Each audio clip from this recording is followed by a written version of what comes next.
Sölvi Tryggvason, þetta kærlega velkomin. Já, þakka fyrir. Sjá hérna hvort að myndin sé ekki hérna öll í orðinu svona. Hvað þetta? Hörðu, bara þú notaður orðið mein hægt. Já. Það ekki ágætt? Tökum því, jú, bara 100%. Við vorum að tala athygli. Hvað var erfitt að einbyða sér? Já,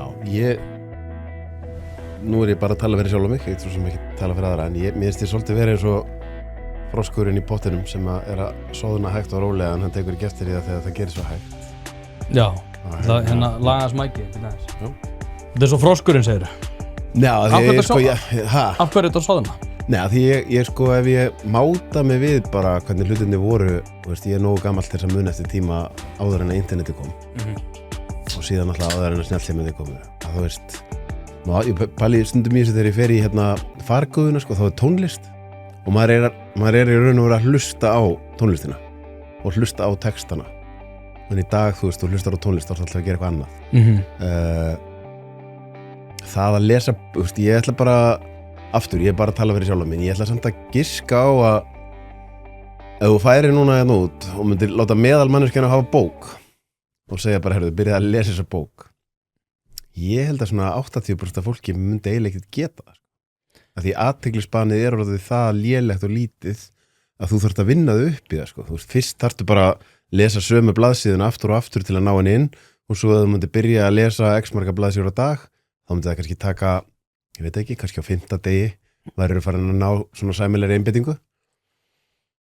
Þannig að þessum finnst mér, þú veist, ég held að ég manna mamma mér hefur stundum verið ágætis mæleikvar á þetta því hún er reyndar komin í iPadin núna sko, en hún var aldrei á internetinu og hefur aldrei verið á samfélagsmiðlum og stundum sko, þú veist, minnið hennar hún getur bara verið að rifja upp eitthvað samtal sem átti sér stað fyrir 15 árum og man þetta bara ljóslifandi og ég hugsa stundum, þú veist, vorum við einu sinni bara öll svona áður en að, þú veist, ég byrjaði að tala að ég sá þessa bók hjá þér hérna. Já, Horfin athygli eftir Jóhann Hari. Já, þannig að það er alveg áhugavert að velta þið fyrir sér sko, því ég held að svona skilyrðingar, við erum verur vana og skilyrðinga en það er kannski að gera svo hægt að við tökum ekki alveg eftir því en svo ef þú mátar þið inn í og þú veist, þú ert alltaf inn í einhverjum aðstæðum sem þú varst í fyrir 5 árum að þá sérðu, já, ég er ekki alveg eins og ég var fyrir 5 árum sko. Nei, ég hef verið svona aðeins að íhuga hvers konar, út af því að núna er svo rosaleg framþróun á tækni. Ég er bara en grafískur hönnuður, bara því ég kann að skrifa eitthvað inn í gervigreind og það er einhvern veginn, alltaf sama sagan með allar svona tækninýjungar að segja að já, fer allt í fjandans eða eitthvað þannig.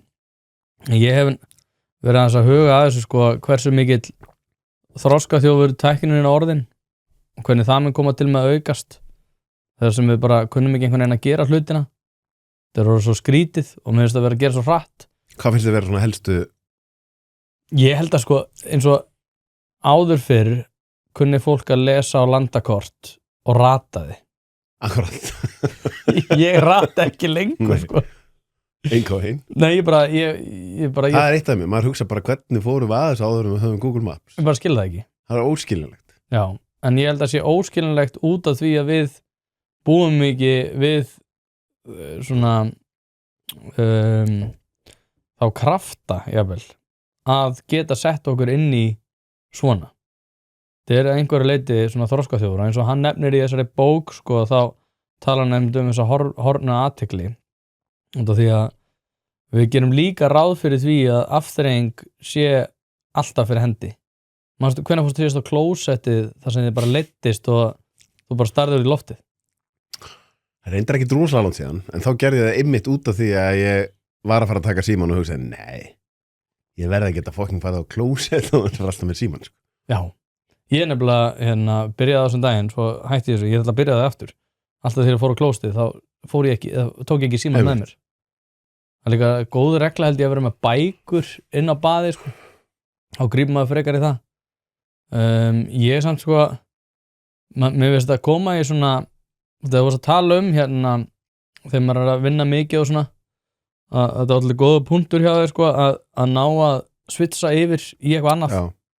Mér finnst það alveg áhugavert að pæli því svona hver er leiðarinn að því að þú nærið einhvern veginn að setja niður og bara lesa bók, bara 100 blaðsíður án þess að vera að pæla í einhver öðru. En ég líka sko nappa mig svolítið við það, en ég veit ekki alveg hver lausnin á því að þegar ég að lesa bækur að þá mann ég eftir einhver úr öðrum bókum og þá fer ég að spyrja gerfugrindina hvað ég að hugsa og setja í samhengi við bókina sem mér finnst alveg jákvætt líka en það samt aftur á móti líka það bara síminn alltaf þannig. Já. En ég samt múin að taka samfélagsmiðla úr símanum mínum. Okay. Það alveg frábært. Það svaka munaður. Já, ég ekki með Facebook, ég með, maður það taka Instagram út, sko. Já, Instagram í tölvu ekki skemmtilegt, þannig að maður fer ekkert inn á það, sko. Einmitt. Og ég deletaði líka Instagraminu mínu, þannig að ég aldrei inn á Instagram nema fyrir Facebook, fyrir hlaðvarpi bara. Ég sá það, þegar við gerðum síðasta þátt hjá mér, þá ætlaði ég að taka það á Instagram og það fann þig ekki. Nei, ég ekki þar. Og það svakalega þægilegt og ég saknaði þess ekkert. Nei, ekki neitt, sko. Varstu mikið á Instagram áður, eða? Ekkert svakalega, en of mikið að mínum mati, sko. Fórstu í einhver svona smá frákvæðarsenginni fyrst, eða? Nei. Ekki neitt? Nei, það var búið og það var gott. Já, einmitt. Það var mjög sérstætt. En aftur á móti þá líka, sko, þegar þú ert líka í þessum hlaðarsmálum, hversu há hlutdeild til þess að þú ert að fara að ræða við einhvern bara svona fréttivikunar eða eitthvað þannig, bara svona þannig típuð þættir. Veit ég hvort þú sér mikið í þeim þáttum? Já, einstöku sinnum. Hversu há hlutdeild af fréttaefninu sem þú lest af Facebook og hversu há hlutdeild bara af venjulegu miðlunum? Ég tek alveg mikið af Facebook. Já, ég hef alveg dreigið dálítið úr, ég ekkert fréttafíkill lengur, sko. Ég ekkert mikið, en ég tekur hennar hring, kannski einu svona dag, skilur. Þeir á Vísi, Deva á MBL eða eitthvað. Já. 2 á dag, eitthvað. En ég ekkert mikið einhvern veginn að nota Facebook í þeim tilgangi að finna fréttir, sko. Þannig ég myndi segja sér miklu herra hlutöldu með bara beint af miðlunum, sko. Já. Hann ræðir þetta með í þessari bók, sko, það mjög margir og ég þar með talin sem búin að ljúga því að sér að þeir séu ekki símafíklar út af því að þeir eru bara að skoða fréttir. En svo að maður einhvern veginn skilur, svo ef ég nappa mig sjálfum bara, ég fer hann á Vísi, svo fer hann á MBL, svo fer hann á aðra miðla, RÚV eða eitthvað og fer hann við DV, fer yfir heimildina og svo, þú veist, kannski langar að segja svona 300 eða svona 5 mínútur síðar þá ég bara farin að sama cycle sjá hvað þessi komið eitthvað nýtt. Akkurat. Og þú veist, það bara sama og maður eitthvað að refresha einhverja blæs. Þetta bara áráttu kennt hegðun, sko. Já. Og meðal manneskjan selur sér að hún sé ekkert, af því það alveg til fólk sem að vinna að það ekkert í símanum, svo kemur það heim og það bara, þú veist, alveg börn, það alveg til fólk sem bara mjög lítið í símanum, nema bara til þess að taka símtöl og kannski gera eitthvað nöðsynlegt, en samt ætla ég að giska á, þú veist, bara ferð á biðstofu eitthvað þar, lítið kringu þig. Einmitt. Það allir í símanum, þú veist, það svona tók ég einmitt tímabilið sem ég var að æfa mig í því, bara ef ég fyrir á biðstofu eitthvað, bara horfa út í loftið. Já, það orðið automatist í mér endar. Þegar ég á biðstofu eitthvað þannig, þá fer ég ekki í síman, sko. Nei. En Stefán Máni talaði sko að þetta væri farið að vera svona, ef einhver með bók þá bara, djúðlega þessi flottur. Já, einmitt. Nei, alveg, en samt sem aður, það sem líka svo pirrandi við þetta, að óháð því hversum duglegur maður að fara ekki inn á þetta og hana, að þá þetta líka, þú veist, eins og þú varst að tala um með klóstferðinar. Þú veist, þetta orðið aktíft að gera, þú veist, að fara ekki í síman. Það að segja að það aðgerð að taka síman ekki með þér á klósett. Ég ætla einmitt, og þessum ætla ég að segja, ef að meðal manneskjan úti selur sér og hún sé bara 0 símafík, prófaði þá að taka 24 tíma, slögt á símanum 24 tíma. Já. Ég ætla aftur að segja, þú veist, fyrir 80% af fólki það bara mál, sko. Já. Þú veist, þú væri bara strax eftir 3 mínútur ég voru gerðar eitthvað stúdíur, ég ekki alveg með tölunar, mér minnir að sko, frekar svona, þetta ekki alveg nýlega tölur, sko, þetta meiri segja áður en að hlutinni voru orðnir eins og þeir eru núna, að það var minna af samfélagsmiðlum, að þá var meðal manneskjan kíkir á síman sinn 140 sinum á dag. Já. Og inn í því fólk sem kíkir mjög lítið á síman, sem þýðir að meðalmanneskja sem aktív í símanum kannski ekki 200 sinnum á dag. Þá ertu að tala skilur að þú ert sofandi í 8 tíma, 16 tímar, 200 sinnum, þú veist, hvað þetta þá, 15 sinnum á klukkutíma, og svo náttúrulega einhverju klukkutímar sem þú ert að gera eitthvað annað. Þannig að það koma kannski klukkutímar í deginum þar sem þú tekur síman upp 30 sinnum á einu klukkutíma, 40 sinnum. Þetta náttúrulega bara áráðsíkjandi hegðun, skilur. Já, þetta það, og ástæðan fyrir að ég að tala svona þetta að ég hef þurft að skoða þetta svo mikið á sjálfum mér að ég svona áreitisvíkill og alls ekki barnanna bestur Nei, ég var að ræða við Brynjar sko, við vorum að taka þáttum daginn Brynjar Karl? Nei, Brynjar Níelsson fyrir ekki það var það nefna það þá vorum við með að tala þetta sko ég var að nefna það, mér finnst svo skrítið að ég held að sko í vestrænu löndum úlingar með eitthvað 7-9 tíma fyrir fram að skjá.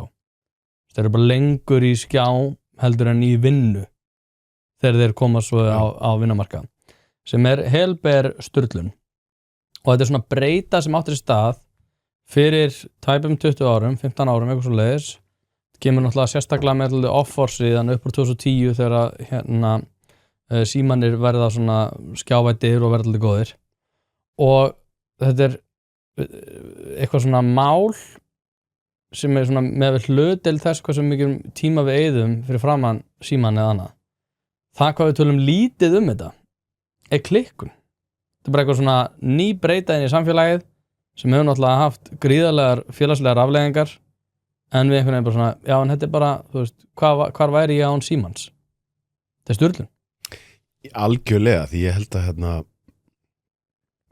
ég hlustaði eitthvað og ég veit ekki hvort það tekkir nági sem heitir Naval Ravikant Nei, kannast rosalega nafnið Fjárfestir Jú Hann hefur komið í nokkuð podcast og rosa góður í að útskýra svona flókna hluti á einfalda máta og hann hugleiðir 2 á dag í 30-60 mínútur sem alveg mikið en hann segir sko í vestrænum nútíma samfélögum ef þú getur bara sest niður þú horft út í loftið í klukkutíma án þess að vera bara að brjálast þá það superpower skilur við og ég held að það sé það sem við erum orðin lélegust í og veist, nú þjónar það kannski ekki eitthvað brjálæðislega miklum tilgangi að setjast niður og horfa út í loftið en ef þú getur það þá held ég að þú getur mjög vel að einbettir að hlutum og þetta svona sem kallað bara svona deep work þar sem að þú getur bara sest niður og djúplega einbettir að einum hlut í langan tíma það að verða svolítið sjaldgæfur eiginleiki í nútíma samfélagi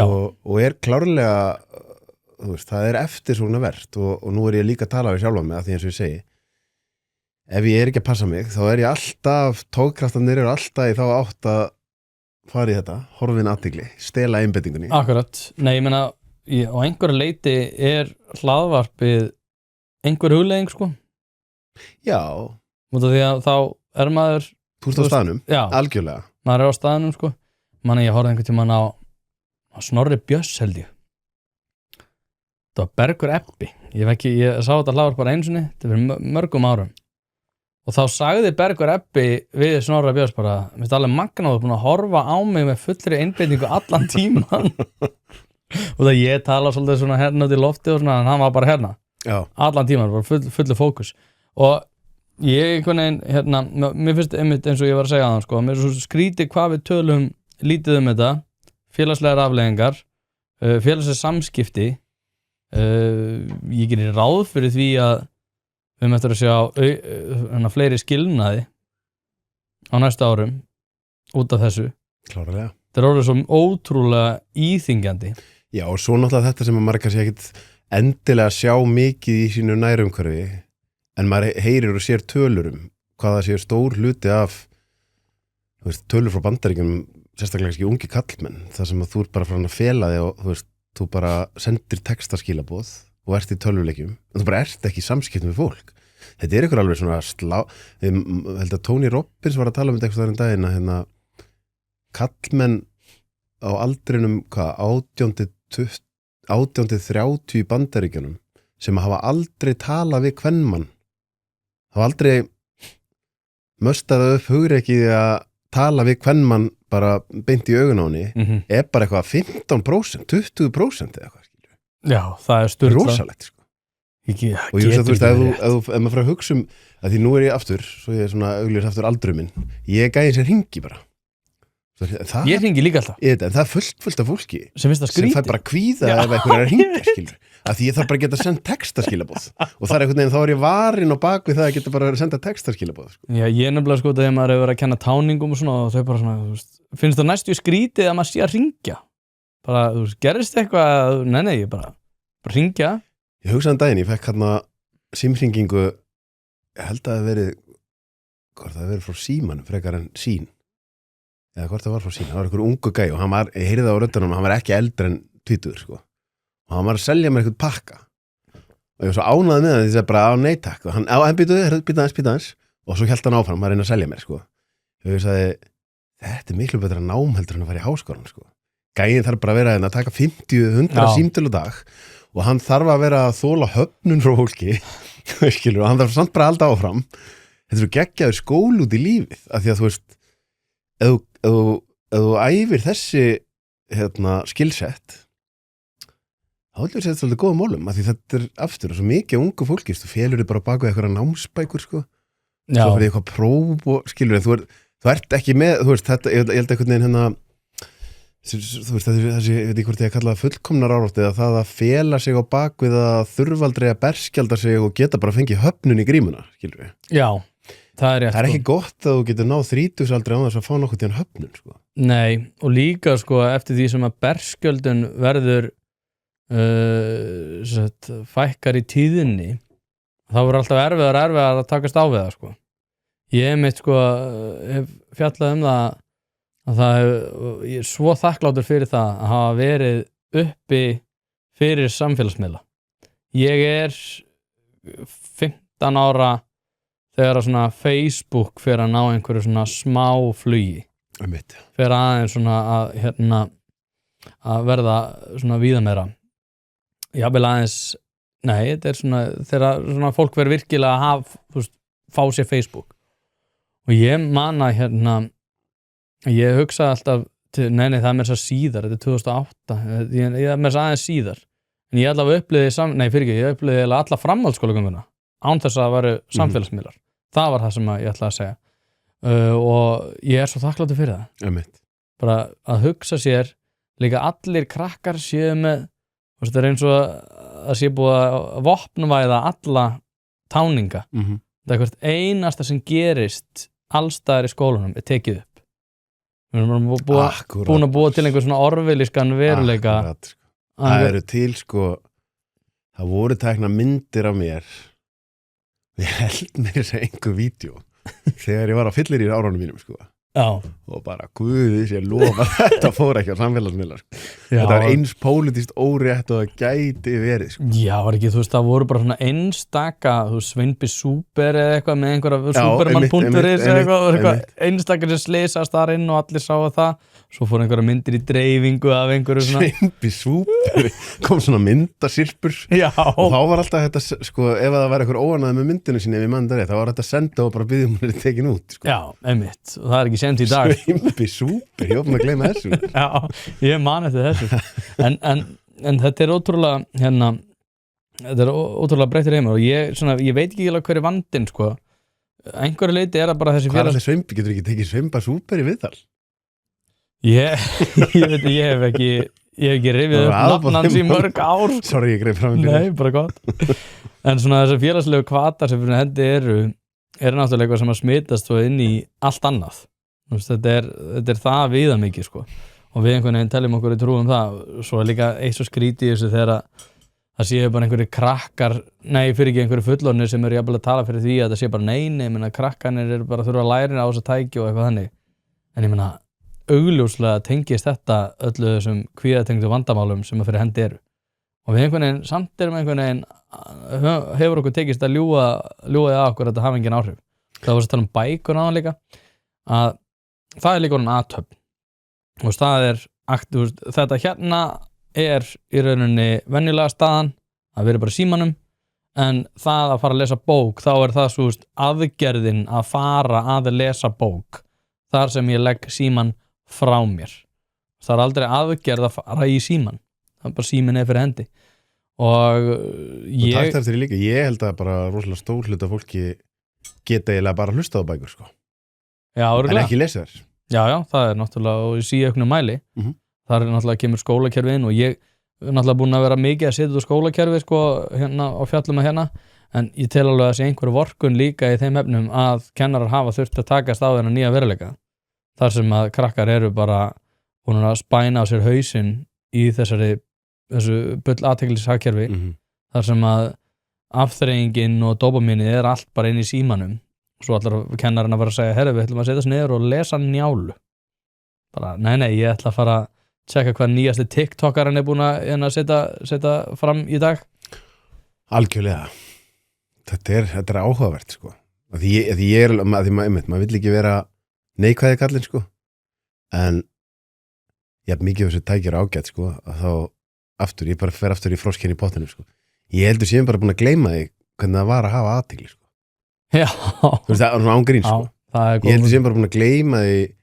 hvernig það var að þú veist að láta sér leiðast og það aftur held ég að sé alveg áhugavert pæling að láta sér leiðast þú veist að því ef þú lætur þér leiðast í ákveðið langan tíma þá færðu aðgang á hlutir sem þú getur ekki fengið aðgang að nema að láta þér leiðast nei, ég sammála þú veist bara eins og ímyndunar að jafnvel þú meldir því í gegnum jafnvel eitthvað óþægilega tilfinningar sko ef þú stöffarið alltaf með nýju áreiti þá færið aldrei að fara þarna og hérna eins og Haraldur Erlendsson vinur minn Gælanir hann vil bara meina að mögulega stærsta heilsufars vandamál samtímans og klárlega stærsta geðheilsu vandamál sé að heilinn fær ekki tækifæri til að vinna úr öllum áreitunum þú veist það er bara endalaust 100% input í augun og eyrun og svo er fólk komið á þann stað að þú getur ekki einu svona sofnað nema að vera bara með YouTube upp í rúmi, skilur þannig að meiri í svefninum ertu svona rétt að byrja nú að vinda ofan á öllum upplýsingunum sem er að koma inn og áreitunum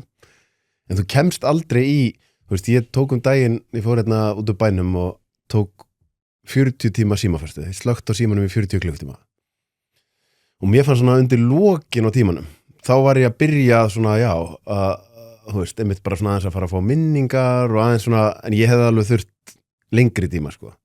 Ég tók hérna fyrir, komið 9 ár síðan, þá tók ég 4 mánuði í Nokia 3310 sem var auðveldar enn í nútímanum, því þá var ekki komnir allir þessar hópar í gegnum Facebook, skilur það sem fólk ekkert ennast, þú missir af bara hlutum, sko, sem er aftur svona enn leiðin til að nappa okkur inn í þetta Matrix.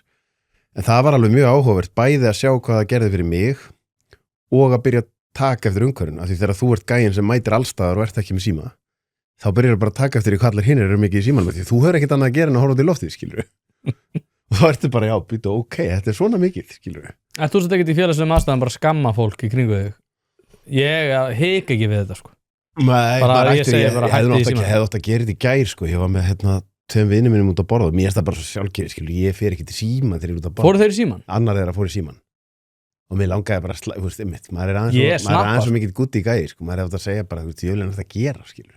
Já. Þú ert ekki 11 ára, sko. Nei, ég meina, mér finnst líka bara hræðilegt þegar foreldrar er að setja fyrir fram börnin sín, vondir foreldrar, nota bene, sem að láta börnin sín hafa skjái þegar það þarf að friðþægja algerlega sturlað, sko. Mér finnst það sko eitt að gera, þú veist, að foreldrar, að fullorðnir séu mikið í símanum, en að vera að moka þessu fyrir fram börn. Það verður flokkað fljótlega eins og að reyka Marlboro sem mér myndi finna skárra að sjá bara 11 ára krakka með Marlboro heldur en að vera í símanum.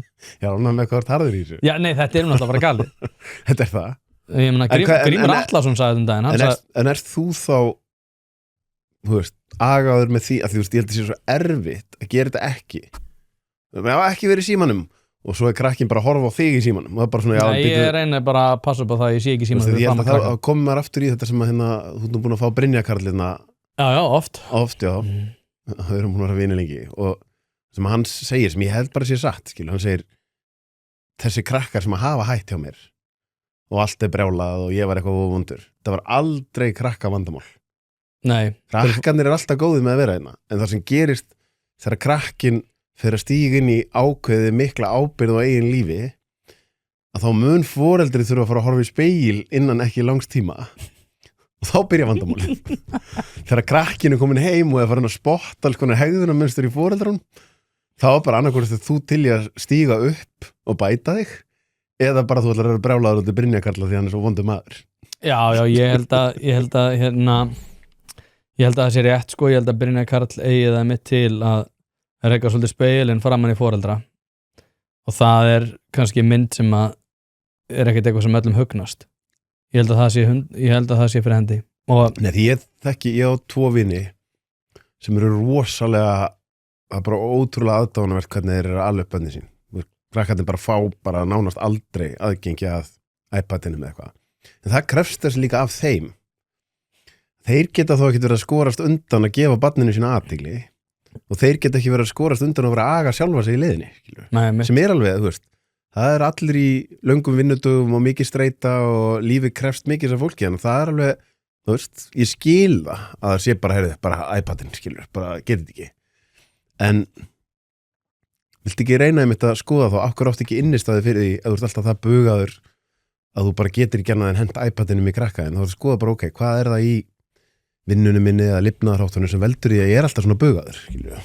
já, ég sko, það versta sem að ég geri er þegar að ég er með eitthvað þátt á tíma og ég þarf að klára hann og fer í tölvuna og klára hann og og börnin fá að horfa á Ástrík og Steinrík eða eitthvað.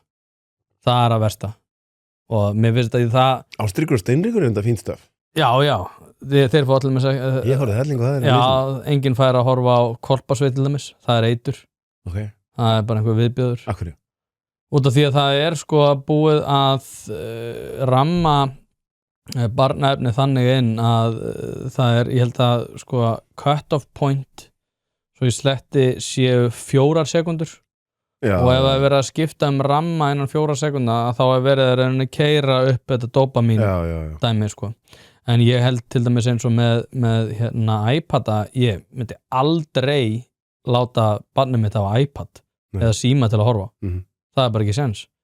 Ég hef þurft að taka við tengdamömmu aðeins smá baráttu sko, því að hún náttúrulega hittir þið ekkert allt og oft og þá er hún stundum svona góð við að leyfa þeim að skoða í símanum. Það hef ég svona verið að grípa inn í. Það er svona óþægilegustu félagslegu aðstæðuna sem ég set mig í sko. En ég meira þess að sko, ég segi við aðra foreldra þegar ég bara úti einhverstaðar sem að láta það hafa síma. Það er bara hræðilegt. En það er samt ekki að versta. Versta er eiginlega eins og ég sé svo eftir ég hafi ekki skipt mér af. Ég var á læknavaktinni eða eitthvað. Það var endur ekki núna þegar ég sleit hásinn núna síðast heldur eitthvað annað. Ég man ekki hvað kom fyrir. Og á læknavaktinni að bíða eftir að fá aðstoð og þá er einhver faðir algjör drullu sokkur í símanum að skrolla bara sko, ekki gera neitt, hann var ekki að senda neitt eða neitt og barnið er hann á athygli allan tíman var að hoppa og skoppa og sína honum eitthvað og hann bara ég var bara djöfus hiski andskotans hiski sem að þessi foreldra geta verið. Þú ert svo harður með. Nei, ég meina ég er alveg sammála. Ég og Brynjar Karl erum bara þjálfarar og við, og þess vegna er ég bara mjög sammálunum. Já. Og að sjálfsög er þetta hiski. Það er kannski er það kakóseremoníu skilyrðingi mín. Já. Að ég er alveg sammálaðir og ég er alveg sammála ykkur en ég myndi sko, ég er kannski óblíður. Orða þetta öðruvísi. Já, ég myndi ekki kalla hann drullusokku hiskjald, ég myndi segja að þú ert bara orðin svo dofin. Djöfull, ertu dofin? Ef þú ert komin á þann stað, þú ert bara eitthvað að fucking skroll í símaninum á meðan að barnið þetta er að reyna á athyglinni, þá ertu ekki á góðum stað í lífinu, sko. En ég er einhvern veginn búin að venja mig á að vera ekki að nota svona sterk orðum fólk, sko. Þannig að ég er svona, en þetta er ofboðslega djúp aftenging. Það eru allir hiski og aumingjar á einhverju tímapunkti í lífinu. Já, það er rétt. Og ég tel að við þurfum að vera duglegri við það að kalla fólk hiski og aumingja þegar að svo við. Einfallega út af því að þetta er tímapunktur sem að við öll upplifum á einhverju tímapunkti. Þar sem að við gerum einhver mistök, við klúrum einhverju, við jafnvel erum bara búin að verða í einhverju næmið eins og einhverju símaládeyðu í lífinu. Það sem við stöndum okkur illa, borðum illa, erum ekki að standa að skila á þeim verkefnum sem við eigum að vera að standa að skila á, erum ekki að uppfylla þau loforð sem að við sögumst allir uppfylla og þá eru við aumingjar og hiski. Þannig að allir lenda í þessu. Aumingi og hiski er ekki bundið við þig persónulega heldur eitthvað tímabils ástand sem allir eru í einhverjum tíma. Hvaða viðbrögð færðu þegar ef þú potar í bara eitthvað, segjum bara einhvern ókunnugan mann á biðstofunni, að því þú veist það er þessi spurning, ég er alveg sammála. Ég held að við þurfum flest... Ég fer ekki að hjóli hann og segja að þú hyski og aumingi. Nei, en ég meina að því þú veist, við þurfum flest, ég er alveg sammála, við þurfum það sem að vantar svolítið er að við fáum meira tough love, skilur við, að okkur sé bara bent á það sem við erum að gera vitlaust og við verðum móttækilegri fyrir endurgjöf, að við bara kunnum að taka því ef ykkur er að benda okkur á eitthvað, en ef að ókunnugur maður gerir það og jafnvel gerir það harkalega, að þá ferðu kannski bara ennþá meiri vörn, sko. Já, nei, ég sko, gerir þetta oftast þannig að ég segi ótrúlega hátt við þann sem ég er með ef ég er með einhverjum og segja, vá, ég vildi óska þess að ég væri meiri í símanum svona dagstaglega og svona horfi á manneskjuna. Svona vel passiv-aggressífur. Já. Mér finnst það ekki dóðarlegt. Nei, þetta er gott. Það er, menna, kannski ég tjók alltaf líka fólki út af þeim svo margir vera farnir í lítaagerð. Ég segi alltaf við fólk, ég held að enginn hafi farið í lítaagerð sem hann hefði ekki átt að fara í. Ég held að allar lítaagerðir á Íslandi hafi verið skynsamlegar.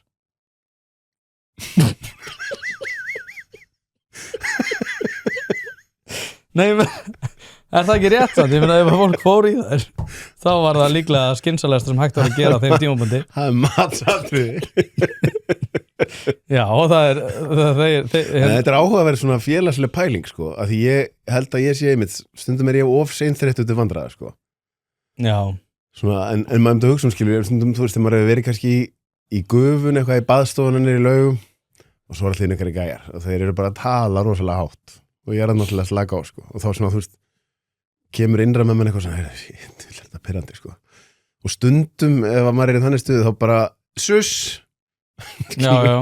En stundum er maður einhvern veginn að taka þetta inn á sig og segir ekki neitt, skilur við. Nei, Douglas Murray talar félagslegan þrifnað og mér finnst það alveg líka, ég meina ef ég til dæmis segja þess svo að það er eitthvað mikið í gangi og ég er með krakkanum mínum út á sunnudegi og ég þarf að svara einhvern skilaboðum, ég myndi vilja heyra. Já.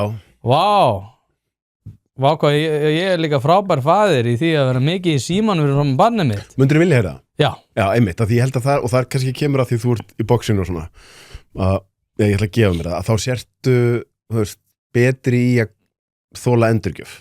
Já. Meðal manneskjan er bara ekkert góð í að vilja endurgjöf. Ég er búin að vera að bæta mig í þessu, skilur við, en ég var einu svona rosa hörundsár, sko. Fyrsta viðbragðið mitt var alltaf að fara í svaka vörn, en svo kannski sá ég það eftir smá tíma, þetta var nú kannski bara alveg valid, sko. En ég held að meðal manneskjan sé bara ekki góð í að láta benda sér á ef hún er í bullinu, sko. En ég reyndar að gera þetta alveg óhikað ef ég er eitthvað staðar hérna, það er þetta kannski sjaldgæfara núna, eða það var kannski röð í búð og svo opnaði nýr kassi og aftast við gæinn við, þú veist, þá bara fer ég og segi bara, heyrðu hérna, hættu. Já, ég gerir þetta líka. Það verðum öll að býðast til því saman, nú færðu þú bara aftast aftur.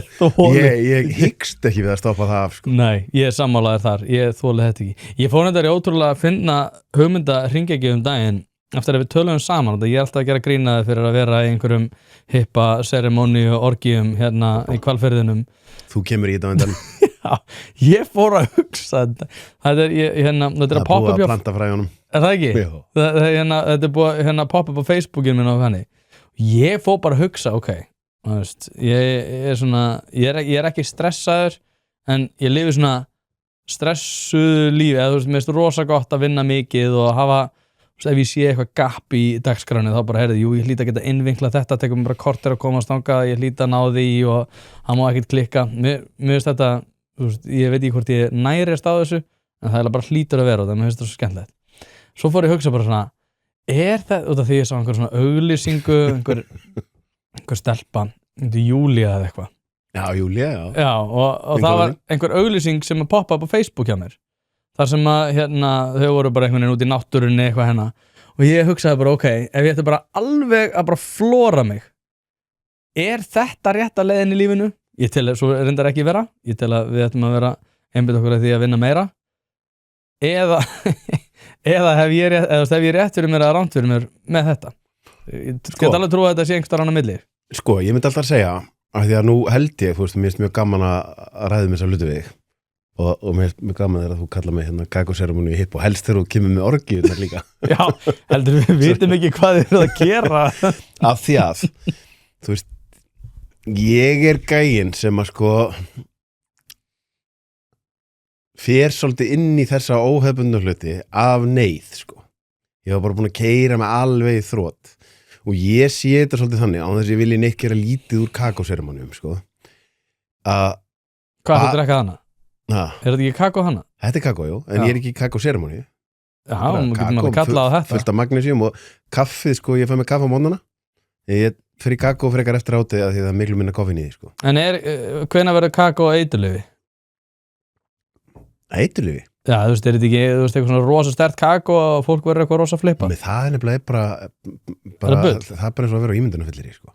Ok. Kaffi er sterkara en kakó, sko. Já. Þannig að ef fólk er að drekka 10 kaffibólla á dag, þá er það meira fíkniefni heldur en að drekka 10 kakóbolla, sko. Ég Já. geti gefið þér eitt svona kakóbolla núna og þú myndir kannski finna eitthvað svona, já, pínu næs, skilur. Það er rosa mikil miskilningur að þetta hafa eitthvað mikil áhrif, sko. Þetta er bara, Getum við Þetta tekið er næsta þátt í bara svona alvöru já, kakóseremóníu? ég til ég það. Okay. Hefðu þetta að gera það núna bara? En halda ára.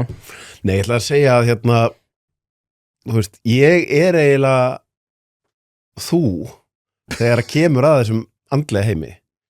Af því ég sé þetta svo mikið þannig, þú veist, það sem er næs við kakóseremóníu, bara fólk að koma saman, hæja á sér, það er enginn í símanum, talað um athygli, það er einn að tala í einu, þú ert að hlusta, skilur, þetta getur orðið aldrei boring.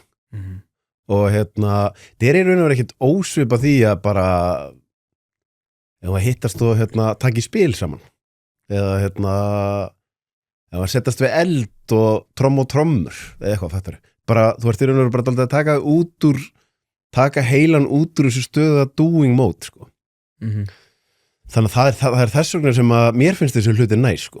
Ekki að því ég sé að göfga þá og gera þetta að einhverju, hvað maður að segja, Spiritual já, journey. já, það getur, við skulum orða þannig, það getur orðið dálítið blind hlið hjá fólki sem fer inn í þetta að fara að finnast að vera einhvern veginn merkilegra eða betri en annað fólk og gera eitthvað rosalega mikið andlegt úr þessu. Það er bara rosa andlegt að vera að negla niður girðingastöðra, sko. Já. Skilur þú veist, það bara þú getur alveg verið að mæti einhverja kakóseremóníur eða jógatíman eða þú svo bara skrolla á TikTok þess á milli, þá ert þú minna andlegur heldur en gæin sem getur bara verið í núvitund að negla niður girðingastöðra, sko. En fyrir fólk á TikTok, út af því að það er alltaf gett eitthvað svona flott svona unnið efni, flott framleiðsla á öllu og ég held að eitthvað, ég er svo, þú veist, ég einhvern veginn fer í síman, hefur séð hérna svarta gaurinn sem er alltaf það er svartur gaur sem er alltaf að taka upp myndbönd af svona myndböndunum sem aðrir eru að gera, þá svona hoppar hann inn í það. Gæti verið. Ég er eiginlega aldrei á TikTok. Hann er alltaf að gera, þú veist, þegar fólk er fyrir að gráta í kamerun eitthvað í kotta og þá er hann eitthvað, þú veist, rétt lýsing, rétt flott og svo fyrir hann að gráta í kottan. Okay. Og sama gildi með þetta er svona, ég er svo frjáls frá öllu samfélaginu og eitthvað maður svona, já, ég ætla að stilla lýsinguna setja síman hérna. Þannig er ég alveg með þér, sko. Okay. Veist, ég er alveg með þér í því að ég held að ég hafi, nú erum við búin að ferðast út allan heim, ég held ég hafi hitt alveg mjög mér finnst þetta líka bara klísju orð, þú veist, andlegt. Við erum öll andlega verur, skilur. Þannig ég ger engan greinamun og eitthvað gæi sem er alltaf í kakóseremóníum, hann er ekkert meira andlegur heldur en bara gæi sem er að bera út póstinn, sko. Þannig sé ég þetta, sko. Ég held ég hafi hitt, ef maður hins vegar setur eitthvað svona label á þetta, þá held ég að ég hafi hitt fólk sem er komið rosalega langt andlega, miklu lengra en eiginlega allir. Það er einmitt fólki sem er ekki að auglýsa. Já, ég er alveg með þér annars, skilur. Getur ekki verið TikTok-stjörna og andlegur. Já, ég hef alveg hitt einhverja, þú veist, einhvern tíðan hitti að komi jógakennari hérna frá Indlandi, sko, og það var einhverjum moldríki bandaríkjamenn sem vildu gera jógakennarnám á Íslandi og þau voru tengd inn í ríkisstjórninni í Indlandi. Þannig að það var bara sendur einhver super high level gæi hérna til að kenna þeim og vinum var að vinna niður á Gló á þeim tíma og hann er alltaf að hitta þau og færa, þú veist, joina þau í tímunum þegar þau eru í náminu og ég fekk einu svona að fara með og ég stend allir inn fyrir framan einhvern gæja og ég er ekki að ljúga. Hann stóð á höndum með krosslaða fætur og var að hoppa á höndunum og hlæja og tala við okkur og ég sagði bara, þessi gæja er ekki líka, sko, bara hvað er ég að horfa á hérna? og svo þessum maður sá bara alltaf gæðin bara búin að vera í einhverju devoted practice bara marga klukkutíma á dag síðan hann var barn, sko og þá var ég eitthvað aðeins að fikta við hugleiðslu og ég fer eftir tíman og fer að labba að honum og spyr hann herri, hérna, þú veist, ég hérna að hugleiða og ég er meira aðeins búin að vera að leiða hugleiðslu og hérna mætti ég spyrja aðeins út í hugleiðslu og ég ætla að gefa mér að þetta sé sá gæði sem ég hef hitt á æfiminni sem veit mest hugleiðslu. Hann horfði svona í augun á mér og svo fjallu nokkuð tár og svo sagði hann, nei, ég get ekki tala hugleiðslu. Það fólk sem veit miklu meira en ég. Ego mitt var stórt. Ég bara, ok.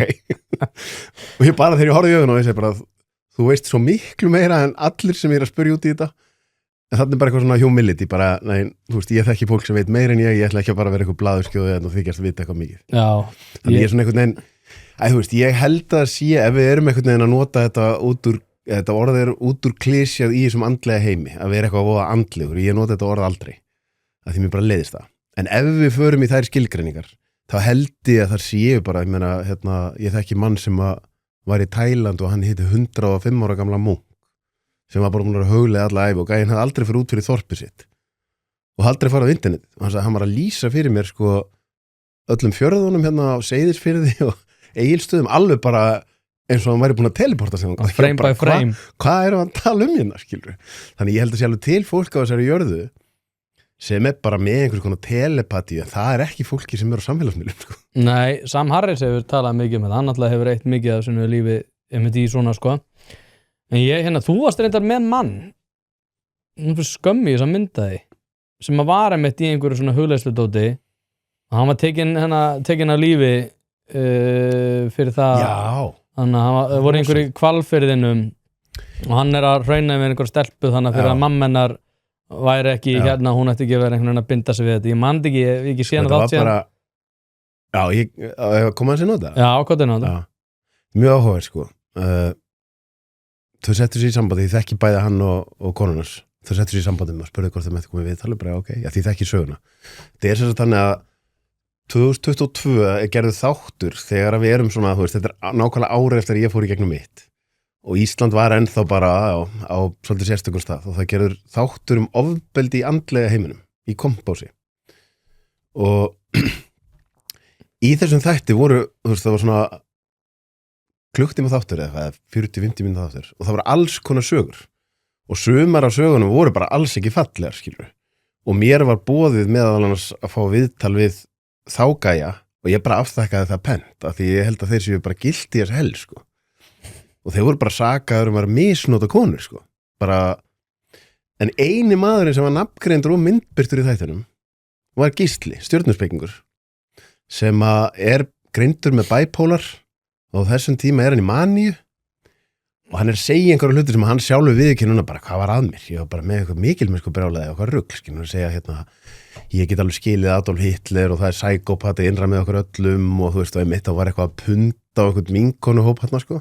og gefur þeim myndbandi með þessu sko svo þessi þáttu ekki tekur hann myndbandi sjálfur? Já, hann tekur myndbandi bara svona hluta þjónustun eitthvað þú veist að þið með eiga stjörnuspekki sessjónið á vídeo ef þið viljið vera að fara yfir þetta heima eitthvað sem að eftir á ekki var ekki góð mynd af því að en það sem er svo ósangjandi í þessu er að svo allt í hennu þú veist er liðin vika eða eitthvað bara já, hann er þarna einhver gæði sem var að misnota konur af því hann er bara settur undir þessa reglíf undir hinar ásakanir í þettinum sem hann hafði ekkert með að gera það eina sem hann gerði segur var að segja bjánalega hluti hann er búin að missa 6 störf á síðustu 4 árum eftir hennar þátt og það gerist alltaf á sama hátt hann fer í atvinnuviðtal og hann er búin að prófa að fara í atvinnuviðtal og segja frá þessu þá fær hann ekki vinnuna svo fer hann í atvinnuviðtal og segir bara ég ætla eitthvað að breyka á þessa vinnu þá get ég ekkert verið að segja frá þessu svo bara komið til hans eftir viku eða 2 vikur herðu hérna því miður við þurfum að segja þér upp í grunnskóla hann er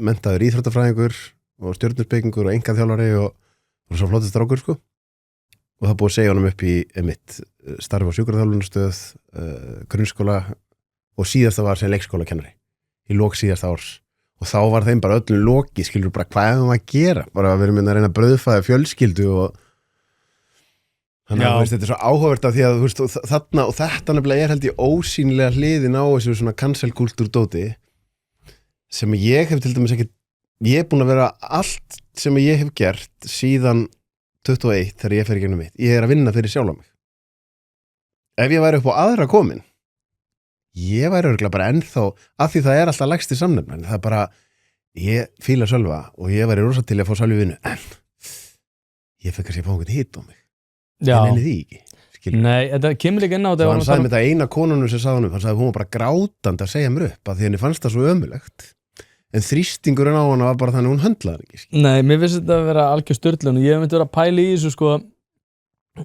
þegar vorum að tala framhaldsskólaðan og samfélagsmiðla og ég var að mynda að segja að ég hef ekki verið í framhaldsskóla og samfélagsmiðlum út af því þeir voru ekki fyrir hendi hvað ef að mitt versta moment í lífinu væri til á upptöku og væri sendt í kompass og ég svona en hinliðin af þessu samt aftur á móti ég meina það ofbeldi innan andlega geirans og ég bara, vá, vatn blautt og ég held að það komi og líka svona þegar maður svona hugsa út í að svona, kannski prófa eitt svona session bara svona að reyna að kúpla þessu út en ég horfi bara á gaurana og ég hugsa bara að þetta eru perrar sko. Nei, menn að því þú hugsar skilur að ef við setjum þetta bara í kynja hlutverkin skilur gaurar að gera eitthvað ljótt við konur að þá þú veist hvaða fólk það þú veist, þú veist heimildamöndunum Bikram jóka já. Rasnís Puram Wild Country Nei, það á sjó Já, hvað þú ert að tala? Ég er að tala Bikram sem að var einmitt bara að misnota konur á fullu og... Jú, nei, ég á eftir að sjá það samt Hann var að reka bara einn vinsalasta hotjóka kennaraskóla heimi Já, Bikram Chaudhry Já. Ég á búin að glemma mynd sko. Því það alveg svona skiluru ok, ég ætla ekki að segja alveg fullt af bara konum sem að fara í jóka sem eru með rosa góða sjálfsmynd en í svona ef þú ert að fara í eitthvað andlegt þá það mjög ofta að þú ert búin að vera í eitthvað basli í lífinu skiluru og þú ert kannski vulnerable þegar þú byrjar á þessari vegferð þá alveg gæjar sem eru bara þetta frábær targethópur sko. eitthvað svona ráðvilltar konur sem eru á einhverjum svona stað í lífinu þar sem að þær eru kannski mjög áhrifagjarnar það bara mitt, það eru örugglega bara gæjar sem að bara hugsa sér gott glóðarinnar þar sko. Já. Og það var það sem var svo ósangjant við þennan þátt að ég ætla ekki að dæma því ég vil bara venja mig á það að vera ekki að dæma í málum sem ég veit ekki. Hann var líka aðalmáli í þessum þættinum. En ég ætla að segja hin málin í þættinum litu ekki vel út. Þau litu alveg út þannig að gæjarnir hafi kannski bara gert eitthvað frekar ljótt. Og það var svo ógeðslega ósangjant að hann sé orðin andlit fyrir það þegar að hann bara sannarlega gerði ekkert annað en að segja eitthvað að þvælu, skilur við. Það var enginn að saka hann að hafa misnotað einn í einn.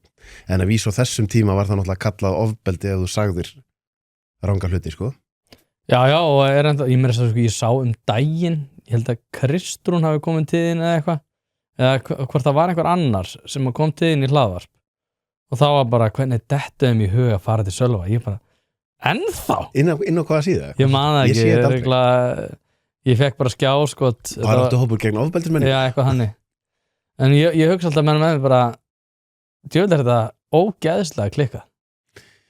Já, og ég sagði þau nú frá því að það var það var eitt sem að vildi ekki koma núna í aðdraganda. Já, heyrðu, hann beilaði líka hjá mér, tvisvar, já. Og var það sama? Nei, ekki svo ég veit. Þetta svo þreytt. En þetta var alveg svolítið sérstakur aðdragandi. Þetta svo þreytt. En hann komst heldur ekki inn í borgarstjórn. Nákvæmlega, skilur.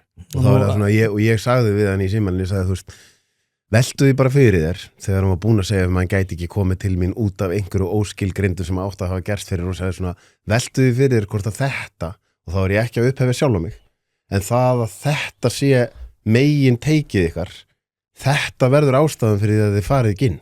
Já. Þið eru bara í rosalega litlum bergmálsell og þið eru ekki að lesa salin, sko. Nei, þetta var... Það ég held að meðal Íslendingunum, mér finnst það svo sko, þú veist, mikið og það getur verið ýmislegt athugavert við hana.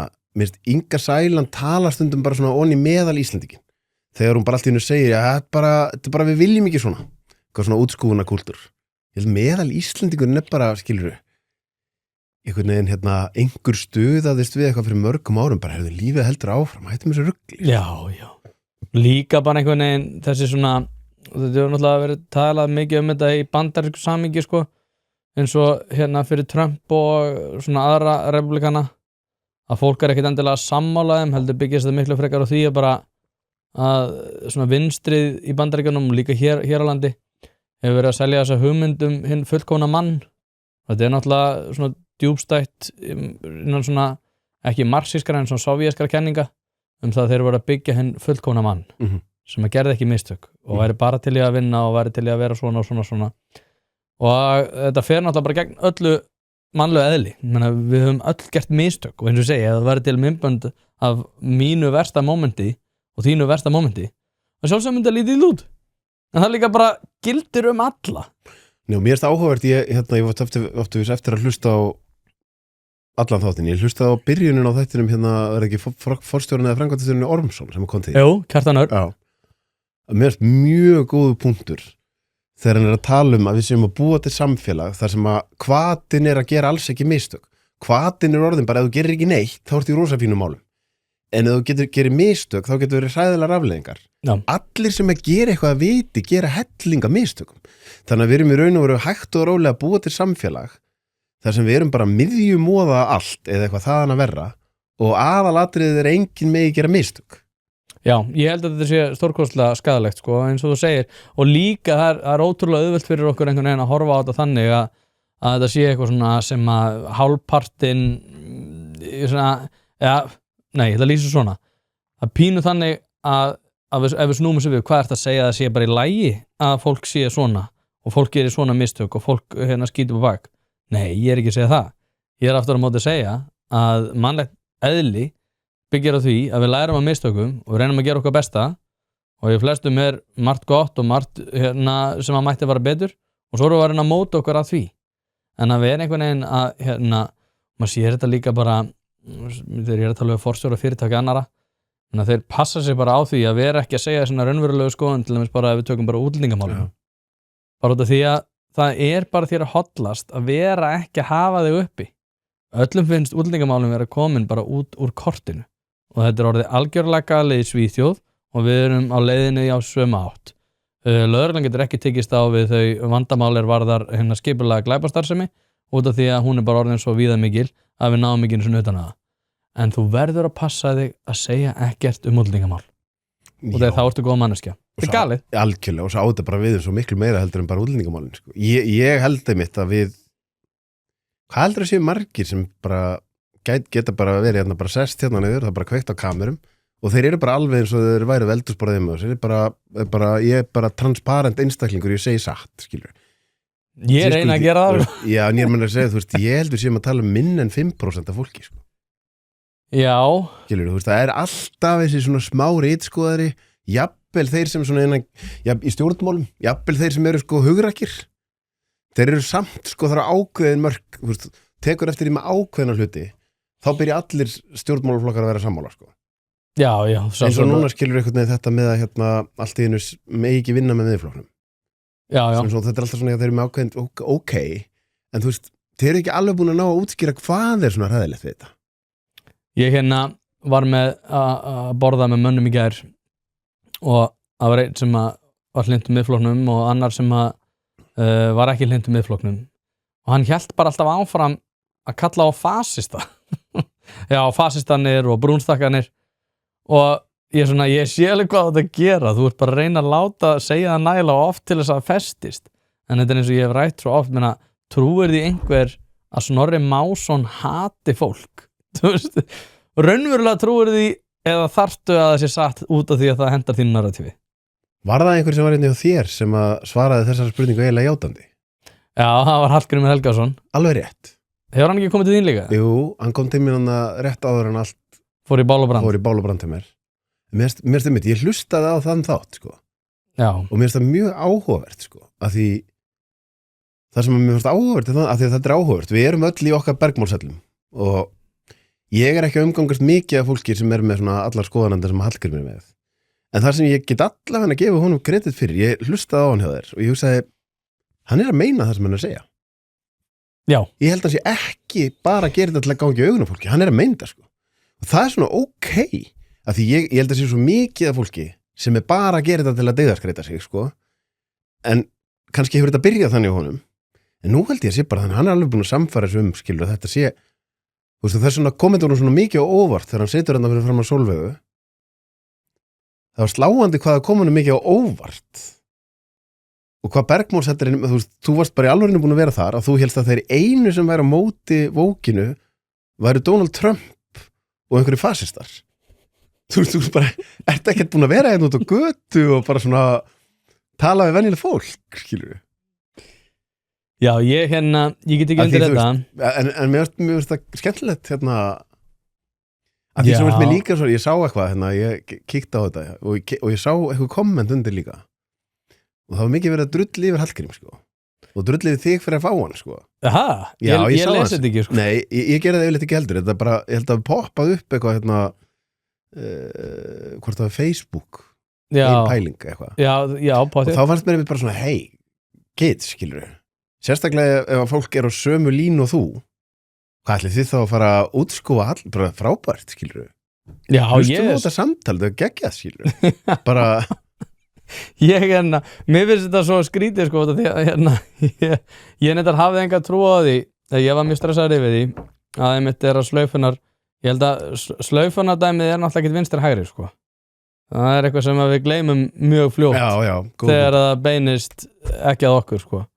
Ég held að það væri meira vinstri hægri sko. Ég held að það væri bara þannig að eftir það sem ég fór í gegnum að vinstra fólki væri bara dálítið mikið þarna en svo sér maður núna að hin hliðin þegar hún þetta er saman Naval Ravikant hann talaði skilur bara hérna ef þú ert í því að setja reglur fyrir samfélagið spurði þið alltaf hvernig myndi mér líða með þessar reglur ef óvinnum myndi ráða yfir þeim og þá er svona þessi pendulsvingar og nú er svona þú veist hægra fólki að ná vopnum sínum og þá fara þau bara út sko líka skilur svona nei við erum einmitt á móti þessu í prinsipinu Já, einhverju leiti samt sko ég var með MC Gauta þennan daginn og hann var eitthvað kvart yfir því eitthvað það er svo mikið skautun ég eitthvað svona nei það er engin skautun sko. og það er engin skautun og ég svo spurði hann hversu oft ferð þú inn á kommentakerfi Vísis og byrjar bara að bladra þar og hann sagði aldrei, ég er ekki geðsjúklingur Akkurat og ég svona vel Akkurat og þetta er engin skautun þetta er bara, ég meina hugsaður að vera muslimi eða hindúi á norður Indlandi það er skautun ég held að við þurfum að fara mjög varlega í það við þurfum alltaf að tala um þessi orð og ég held að það sé líka svo áhugavert er að þegar að þessir svona svo kallaðu skautunar hópar er einhvern veginn að takast á það held ég þetta sé oft sko annar er að tala frönsku og hinn er að tala finnsku skilur þannig að þeir sem eru hérna þeir sem voru bara hvernig gastu hugsað þér að kjósa Donald Trump, þú veist, en ekki Kamalu og þá heldur þú ert að kjósa Trump að því þú hatar konur og þú vilt banna fóstureyðingar nei stærsta kosningamáli mitt var bara að skera niður hjá hennu opinbera og mér fannst Trump líklegri til að gera það heldur en Kamala en stærsta kosningamáli þitt var sjálfsákvörðunarréttur kvenna þannig að við erum kannski bara sammála 8 af hverjum 10 hlutum en við vorum ólíkar forsendur fyrir því hvers vegna við vorum að kjósa og sama hér, skilur, ég held að það sé rosalega mikið af fólki sem til dæmis er að kjósa miðflokkin, af því að bara miðflokkurinn er lang líklegastur til þess að vaða inn í þetta svaðalega matrix og það er bara endalaus útgjalda aukning og þeir bara halda fram að skattleggja fólk út í hið óendanlega án þess að líta nokkuð tíman á okkar eigi bókhald það er rosalega margir, já, heyrðu, þú veist ég er ekkert að kjósa miðflokkin út af einhverju regnbogafánum, ég er að kjósa það út af þessu en svo er þú orðin maður sem er alltaf móti, jafnvel bara móti samkynhneigðum. Skilur, þannig er svona að við erum ekki að tala saman tungumálið. Skilur, og með svona áhugavert eins og með Hallgrím, skilur, að því það er svona, þú veist, getur þú reynt að setja því þau spor að þú værir kannski bara með aðrar forsendur fyrir því að kjósa og stærsta málið þitt væri bara það verður að skera niður hjá hennu opinbera. Hvaða flokkur er líklegastur til þess að, hvaða flokkur er búin að tala fyrir því, hvaða flokkur, ef það er stærsta málið þitt þá ertu líklega að fara að setja X við miðflokkin eins og staðan er í dag, skilur við. Það er kannski bara því þetta mál er þér mikilvægara en hinn málin. Já, svo er Sigmundur Davíð líka bara með mikinn trúverðuleika, þú veist, þrátt fyrir þetta vintrismál sem að ég held að reyndar sé byggt að stóran hluta á sandi, þrátt fyrir það hann hefði staðið sér frábærlega í því viðtali. Já, mér er það bara einskilur það hérna. En hann stóð sig mjög vel sem forsætisráðherra. Hann náði, ég fór yfir þetta daginn í viðtali. Nei, hérna svona einræðu. Þar sem að Sigmar Guðmundsson og Heiðar eru að spyrja bara hvernig hann ætlar að fara að því að láta kröfuhafana borga sinn skerf og þeir voru svona hálfpartin að hlæja hann. Já. Hann tróð ofan í þá. Já. Nei, ég held að það verði ekki tekið af honum hvað það var vel gert, sko. Nei, og bara margt. Skilur, og það var alveg mjög mikilvægt fyrir Ísland. Já. Ég sé alveg saman hvort þú ert með á móti Sigmundi, þá verður að gefa honum kredit fyrir það, skilur. Og það annað, það svona einhvern veginn, ef þú ert á móti einhverjum, þá getur aldrei að gefa honum kredit fyrir neitt. Nei, en svo er þetta líka bara, þú veist, það núna erum við að fara inn í þessar ESB-umræður, ég ætla þetta ekki að tala um ESB í dag, en út af það bara liggur svo vel við núna, út af því að alltaf líka að tala um skotgrafinnar. Hvað skotgrafir þú að tala um? Á Íslandi er ekki skotgrafir. Hins vegar er það sagt til dæmis eins og með ESB, að þá segi ég, já, ég tel að það sé ófýsilegt að regluverk sem að ESB telur að muni gera þau ósamkeppnishæf sé eitthvað sem að vera sem að fara að innleiða hér að fullu. Og önnur manneskja kemur og segir, heyrðu, það er bara fullt af öðrum hlutum sem koma til móts við það, matvörur getur lækkað en það er endar út af því að lækkun tolla og það er margt sem að við myndum bæta ef við getum ekki fyrst skrifið átt af því að taka upp evruna. Og ég segi samt bara, já, nei, ég held að þetta vegi ekki jafn þungt, ég held að það sé ennþá óskynsalegt. Já, ok, þannig að þú ætla bara að festast í skotgröfunum. Við þurfum ekki alltaf að vera sammála allt, þannig að því þið ekki ef við séum með einhverjum skotgrafahernaði. Mér finnst það myndið áhugavert því mér finnst alveg sama, þú veist, fólk sem er eitthvað núna ef þú ert á móti Sigmundi og þú fyrir alltaf inn eitthvað hjakkast á vindris, þá bara svona, ok, hvað var það? Var þetta eitthvað aðalegt mál eða var þetta ekki fyrst alveg bara lítill peningur og var þetta ekki konan hans og var þetta ekki bara það sem allir voru að gera sem áttu pening, skilur mér finnst það svona, og þá finnst mér hinum einu línuna, þegar fólk er einhvern veginn bara getur ekki talað um Þórð Snæ á þess að segja þýska stálið mér finnst það bara, hey, come on kids, skilur ef ekki hætta þessu rugli. Ég sagði þetta strax í kjölfarið og það voru einhverja hægri menn pyrraður út í mig fyrir að við ekki slaufa Þórður Snæ. Já, og þá er ég að segja mér þetta og svo tala um þessu skotgrafir. Hverjir það sem eru mest því, þú veist, ég veit, þú vildir ekki tala um ESB en förum aðeins inn í það. Hverjir það sem eru mest að tala um skotgrafir? Mér finnst það ekki síst vera fólki sem vil segja já. Hvernig byrjuðu þið ykkar orðræði? Ég sko, ef þú vilt ekki í pakkan, þá ertu fíbl. Er þetta mjög svona málefnalegt, eða?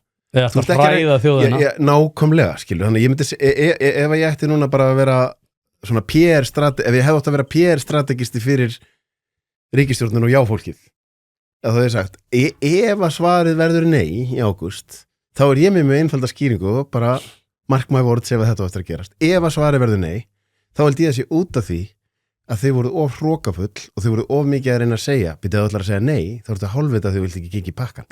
Þá verður fólk líklega til að segja nei. Þannig að notiði smá sálfræði. Lokaríkjarið mín í háskólanum snerist viðhorf og hvort það sé hægt að breyta viðhorfum. Vísasta leiðin til þess að breyta ekki viðhorfi á fólki er að reyna að skikka hann til að hann eigi að vera á þinni skoðun og láta hann líða eins og sé hálfviti ef hann er ekki á sömu skoðun þá. Þá er hann alveg öruggur til þess að fara í vörn og festast ennþá meiri í sinni skoðun.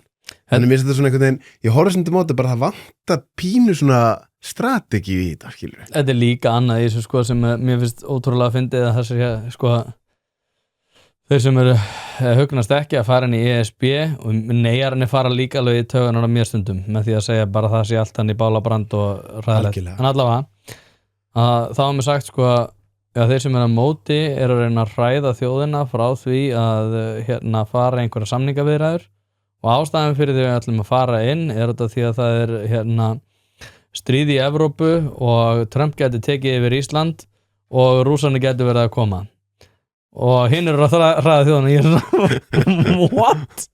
Einmitt, algjörlega þetta er mjög áhugavert að pæla í þessu sko. Og já, ég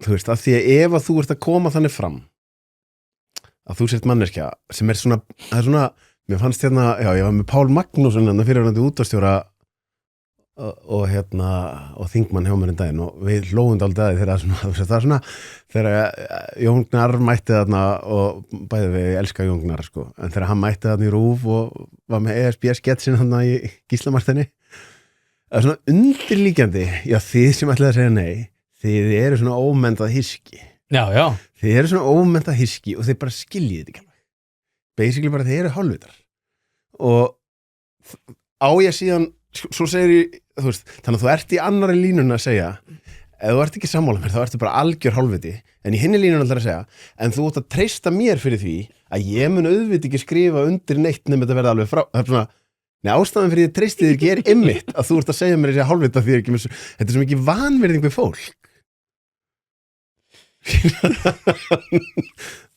þannig ég er svona, þú veist, því meira sem að svona þvermúðsku púkin í mér ef að ég er bara alveg hlutlaus því meira sem að ráðandi öll tala svona við mig því líklega er ég er bara nei að því ég vil ekki láta tala svona við mig Það er líka svolítið stór vingill í þessu sko sem að er að mikið til í stjórnmálunum í dag og þetta er ekki einskorað við Ísland heldur líka einskorað svona við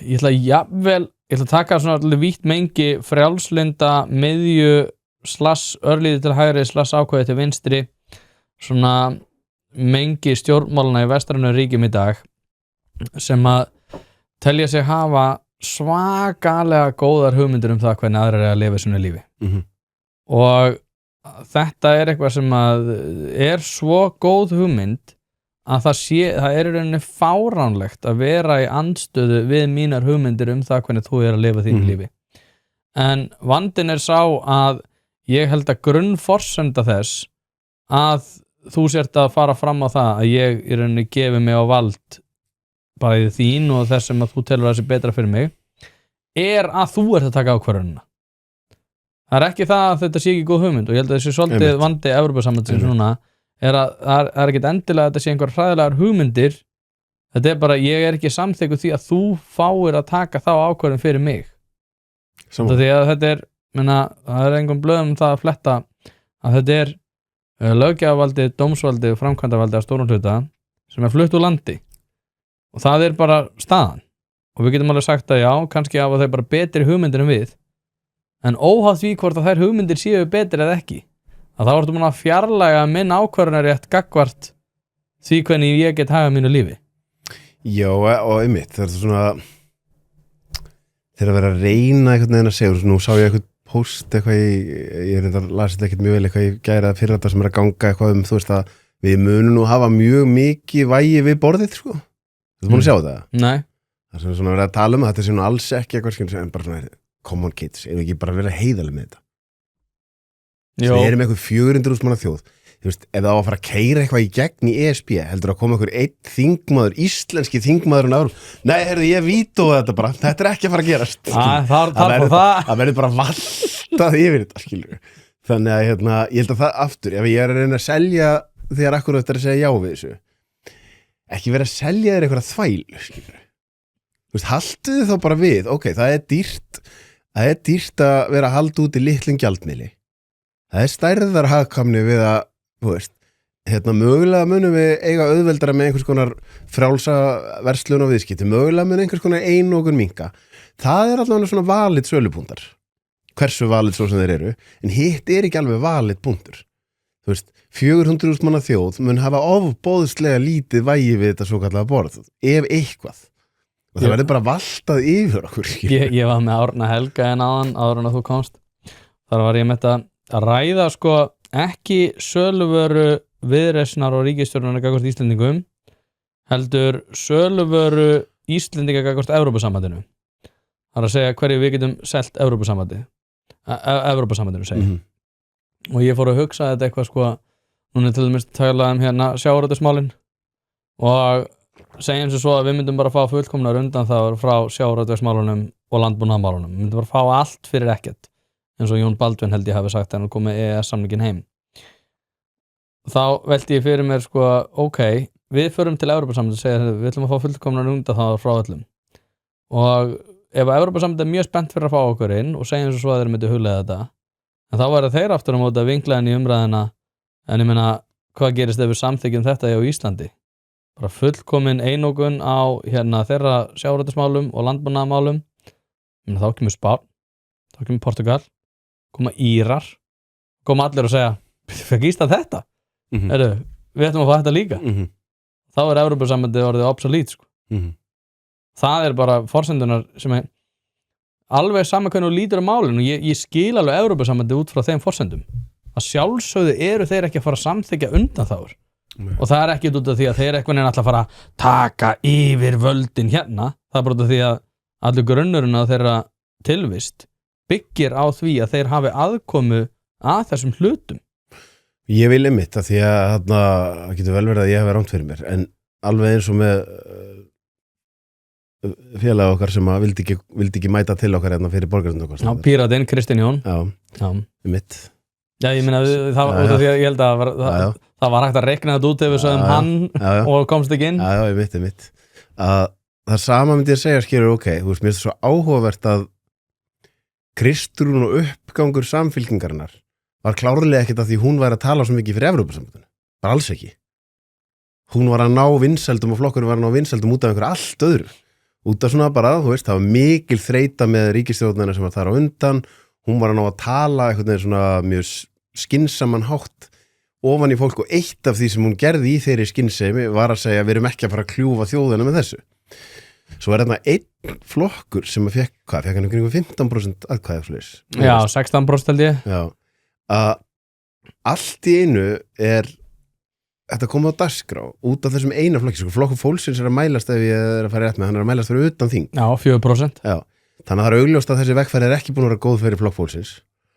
Og aftur, alveg eins og ég segja hann, nú er ég ekki að fara að segja saman við ríkin með þessi flokkar eru klárlega að fara að vera stórir áfram. Samfylkingin er alveg áfram að fara að vera mjög stór og hérna Kristrún búin að gera margt mjög vel. En ef þau hefðu vilja gera eitthvað til þess að bara ná í óvinseldir og mögulega eyðileggja gúddvilið, þá var það akkurat þetta. Þannig að þú veist, ef að það verður allt í hennu komið hérna bara eftir ár að ríkisstjórnin sé að springa eða bara hún sé sprungin eða bara eftir minn en ár, þá er það út af þessu, sko. Þannig að svona, þú veist, mér finnst það svo sérstakt, maður er stundum að pæli bara, var enginn sem segir á sem fundi, heyrðu, ég veit að þið fengu 15% og ég veit að þið eru þetta í 8 en bara, við getum ekki farið þessa vegferð núna, sko. Þú veist, þetta er enginn að biðja þetta. Ég get ekki munað eftir að ESB hafi verið eitthvað mikið á dagskrá á síðustu árum. Var einhver að tala þetta? Nei. Og svo er líka að tala hræðslu, sko, það er alltaf að tala að það sé hættulegt að loka þessum dyrum og ég hef svona að rekna með þess fram í tíman á því, sko, ef það er hættulegt að loka þessum dyrum og segjum svo að við verum mögulega að segjum svo að við segjum nei og ég vil í aðdraganda þess ef að ríkisstjórnin fer að tala það allir með þess að EES-samningurinn gæti orðið fyrir einhverjum hnekkjum út af þessu, þá þarf þessi ríkisstjórn að viðurkenna það að þau drápu EES, sem svo að EES yrði úr sögunni, þá er það á þessari ríkisstjórn að EES-samningurinn sé ekki fyrir hendi lengur eins og hann var. Þannig er ég komin langt fram úr mér, ég er alveg að viðurkenna það, en eftir að móti út af því það er alltaf verið að segja að það sé svo hættulegt að loka þessum dyrum og ég er svona, af hverju er það hættulegt?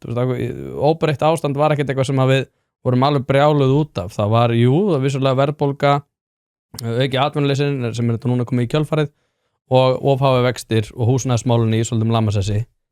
En mér finnst líka bara svona einhvern veginn, ef við erum að fara, þú veist, fyrst alveg er náttúrulega bara það sem að fólk lærir held ég eftir því sem að eldist, er að óvissa er bara svona konstant í lífinu. Þú getur aldrei náð í fullkomu öryggi. Það er bara ekki, þú veist, því meira sem þú reynir að boxa þig inn í fullkomu öryggi, því meiri þjáningum myndu upplifa, því hluta lífinu er óvissa. Já, fullkomu öryggi er bara önnur hlið af hérna fasisma, sko. Já, það er bara blekking, skilur. Það er ekki, að því einmitt, því meira sem þú reynir að kreista fram fullkomu öryggi, því meira ertu komin í eitthvað sem er alveg mjög sjúklegt.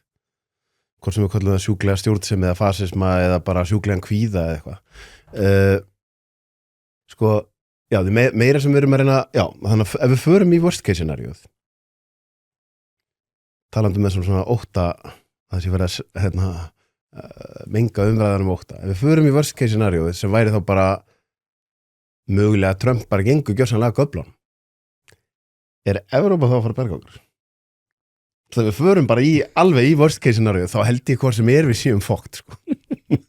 Þannig að við svona okkur þegar ég er ekki alveg, þú veist, ef það er sölupunkturinn eitthvað aftur og ég fer bara inn í þann sölupunkt, þá meikar hann heldur ekki sens, af því að þú veist, hernaðar máttu Bandaríkjanna er bara það mikið meira en Evrópa ekki bara að gera neitt, sko. Nei, allavega ekki bilið, sko. Ef þú ert að reyna að selja mér að ástæðan fyrir vegum að fara inn sé svo að það sé brjálaði maður að stjórna Bandaríkjunum og ef allt fara á versta veg þá verðum við að vera undir væng Evrópa, það mun taka Evrópu meira en 1-2 ár að komast eitthvað í nágrenni við Bandaríkin í hernaðastyrk sko. Já, það bara tekur ekki, mjög langa skilurðu. tíma sko. En þú veist, en hvað þetta mitt, skilur þegar því þú ert nú að gera vinna podcast með Þórdís og Degi Já Þar finnst mér einmitt vera að tala svona fólk sem svona Nei, þau eru búin að vera í sikkurum flokknum en mér finnst þú vera sammála um allt Sko, ég er Þórdís Kolbrún einmitt ræddi þetta í síðasta þætti sko, og þar var hann einmitt að velta svona vöngum yfir þú veist, Danir voru að senda blóð yfir til Grænlands og þau heldur að það kemur til hernaðarátaka við Bandaríkjamenn og svo var hann einmitt að segja, þú veist, það er ekki eins og ekkert sé breytt og staðan sé ekki breytt að einhverju leyti ég hef skilning á þessu sko en ég aftur móti hallast meira því sem þú varst að segja það svona er Evrópa að fara að verja okkur fyrir innrás í band fyrsta lagi er þetta mjög svona fjarlægt en aftur móti ég skil 360 gráðunar 40 ár fram í tíman hvar allavega staðsett okkur á eitthvað annað en ég held að það að vera í Evrópusambandinu okkur í dag sé ekki það sem að við höfum að vera að stefna að og ég held bara að sé, þú veist, það er náttúrulega ekki vilja á þinginu en svo held ég að sé bara ekki vilja á þjóðin ég held að þjóðin sé einhvern veginn ekki á þeim buxunum að vilja ganga í þetta og það sést alveg á veðböngum að þetta er að verða ólíklegra og ólíklegra Er að verða líklegra en 50% að komi nei í ágúst bara við fyrstu spurningunni Já. Það var, sko, stuðlinn á þetta var 2,7 nei og 1,5 já nú er það búin að snúast við Það er svoleiðis nú er það 2,8 já og 1,5 nei Það er svoleiðis og fyrir þá sem að skilja ekki alveg stuðla þá þýðir það sem það sé töluvert líklegra það var töluvert líklegra að kemur já núna er töluvert líklegra að komi nei samkvæmt veðböngum Og þá aftur myndi ég að segja, þú veist, það skil kannski er það því ég er með hennan bakgrunn í sálfræði eitthvað, ég horfið dálítið á hlutina með þeim glerum. Mér finnst sérstakt að vera já megin við borðið og vera ekki strax að spyrja og segja, heyrðu kids, við erum að gera eitthvað rangt hérna, annars væri þessi stuðlar ekki að snúa svona við. Það er eitthvað, við erum augljóslega að þvinga fólki öfuga átt, sölupunkturinn okkar er ekki að ganga upp hérna, þannig við verðum eitthvað algjörlega kúvenda þessu sko. Að því mér stu bara að vera forherðast í því að þú sért bara ennþá meira hálfviti að þú vilt ekki kíkja í pakkan þetta er ekki að virka, skilur venjulegt fólk er ekki hálfvitar en það er kannski ekki með sömu skoðun á þú en það er samt ekki hálfviti, sko þetta er góð punktur, ég er líka bara einhvern veginn ég út af því að eins og ég var að segja, neyjarinn er fara svona líka í töðunan á mér mér er bara grunnforsetan vera svo og ég nefndi hverja með þetta og ég mun gera það þangað til 29. ágúst hún er bara svo að þeir segja sjálfir að það regluverk sem þeir eru með fyrir hendi sé að gera það ósamkeppnishæfa. Núna á gervigreinda tímum er mjög ólíklegt að það sé hagstætt fyrir 400 manna þjóð út af ballarhafi sem að þarf á miklum aðföngum innfluttum að halda og reiðum okkur gríðarlega mikið á mannauð. Það er mjög ólíklegt að það verði hagstætt fyrir okkur að fara inn í regluverk sem að þeir sem að bjuggu til regluverkið og nota regluverkið segja sjálfur að það gert það ósamkeppnishæfa að við segjum hérna já, nú ætlum við að taka þetta upp það, fyrir mér er það ég er alveg til í fullveldisumræðina ég er til í gjaldmiðlaumræðina ég tek hana og mér finnst gaman að blaður hana en þetta er eina spurningin sem mér finnst vega, ef að regluverkið væri að gera ef að hagvöxtur og hagvaxta horfur, ég var með Birnu Ósk Einarsdóttur hérna fyrir nokkur dögum og hún var einmitt að segja það að hún var að vinna hjá IBM Terminal sem er undir Maersk og þeir voru hættir að byggja hérna hafnir í Evrópu út af hagvaxtarhorfum bara meikar ekki sens að vera að byggja hafnir ef að staðan væri öfug þá væri ég jafnvel að hallast að jáinu ef að staðan væri þannig að hagvaxtarhorfur í álfunni væri þannig að regluverkið væri að fara að þannig að hérna hagvöxtur á mann í Evrópu væri að fara að rjúka fram úr Bandaríkjunum þannig að þetta er eina spurningin þar sem ég dett öðrum megin Það er punktur, sko, ég held að þetta sé að hluta til rétt hjá þér en ég er að hluta til þú eru líka takin í myndina þú ert náttúrulega maður sem ert mjög mikið þú vinnur við að vera taka pólitísk viðtöl og þú ert mikið að pæla í þessum hlutum ég held að sé rosa mikið af fólki sem er ekki að pæla í þessu svona mikið Nei. Og þá held ég að félagssálfræðin skiptir svo miklu máli, skilur að það er einhver bara stemningin er ekki í þessa átt, skilur. Ég held að það sé líka að spila bara rosa stóra rullu að ég held bara, þú veist, að þú myndir skoða hvað það var farið í þessa vegferð á svolítið skökkum forsend, það var enginn að biðja þetta og ef það enginn að biðja þetta og þetta var einhvern veginn dálítið skakt þá byrja sölupunktarnir líka að vera skakkir og þá nærði aldrei einhvern veginn að fara aftur að núlpunktunum til þess að bara selja mér af hverju þú fórst í þessa vegferð og tilfinningi mín fyrir að vera meira og meira þetta bara, af hverju voruð þið að fara af stað með hvað, þú veist, ég nægis ekki þetta meikar ekki sens sko. Nei, vandinn þannig náttúrulega bara verist til þess að vera með eina kúlubissunni sko.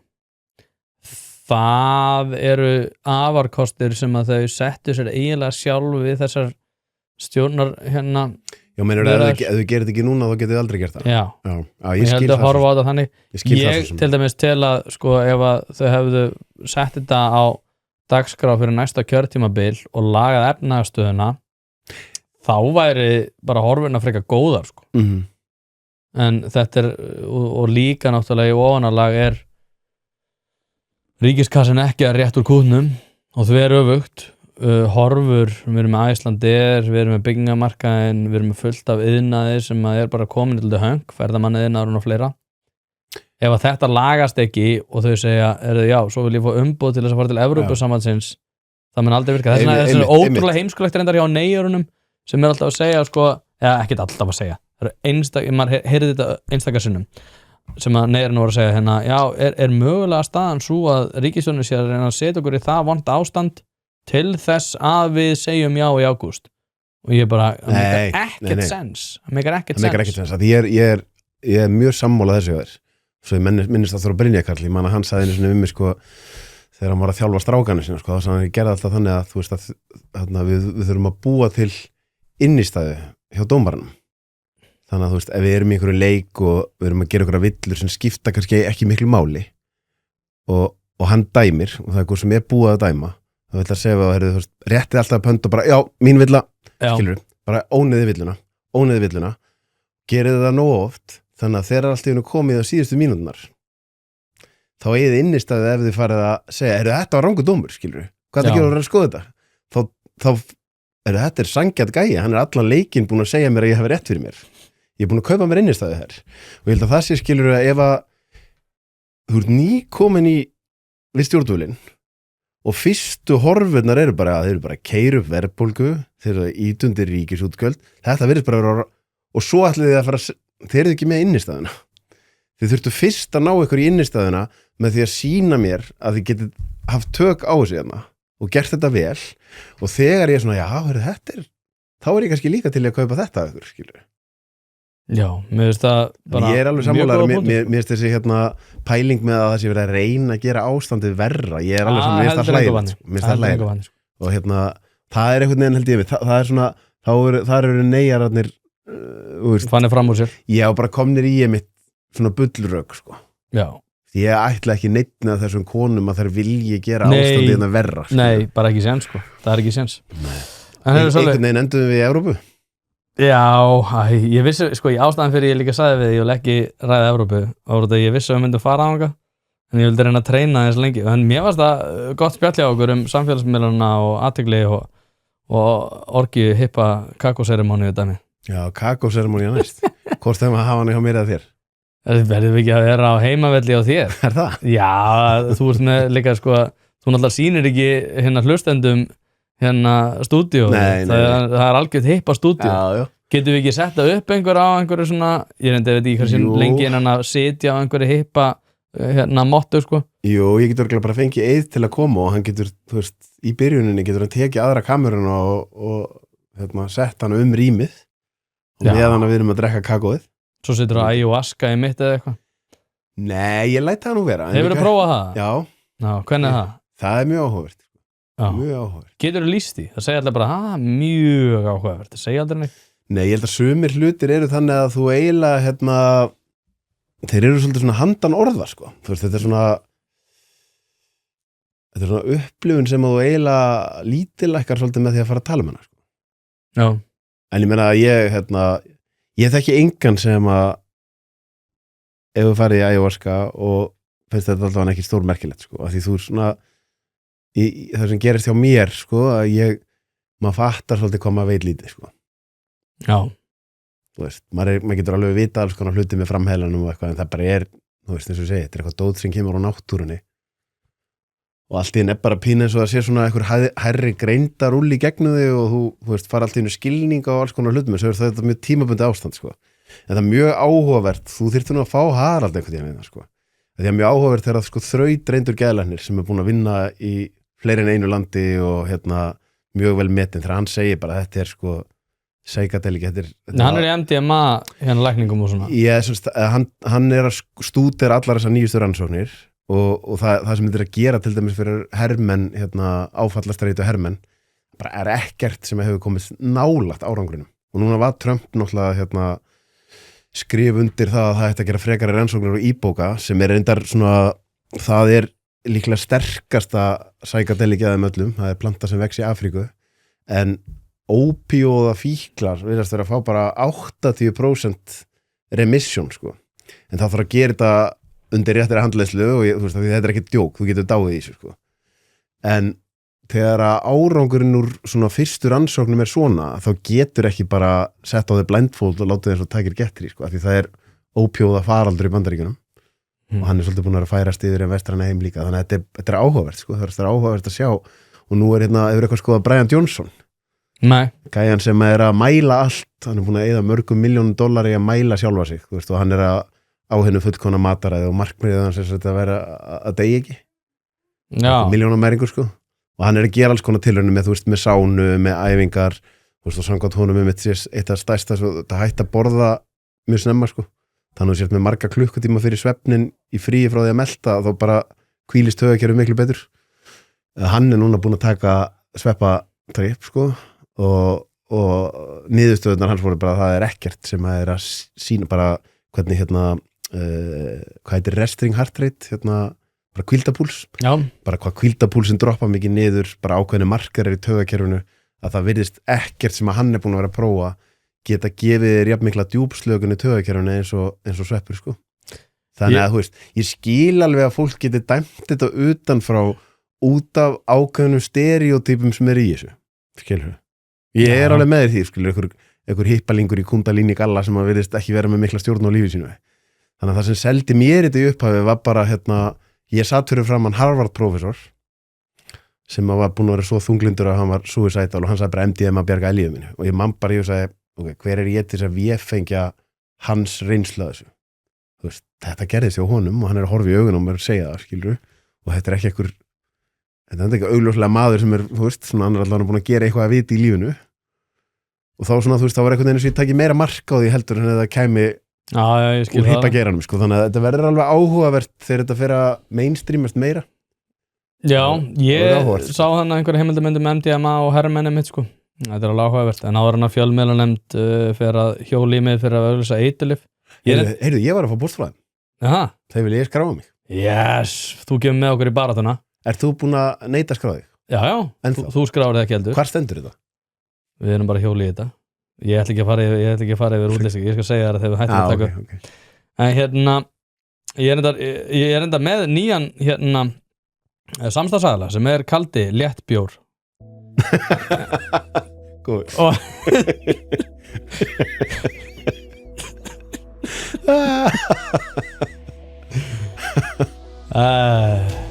0%. Sölvi Tryggvason, takk að þetta fyrir að koma og þá getur næst.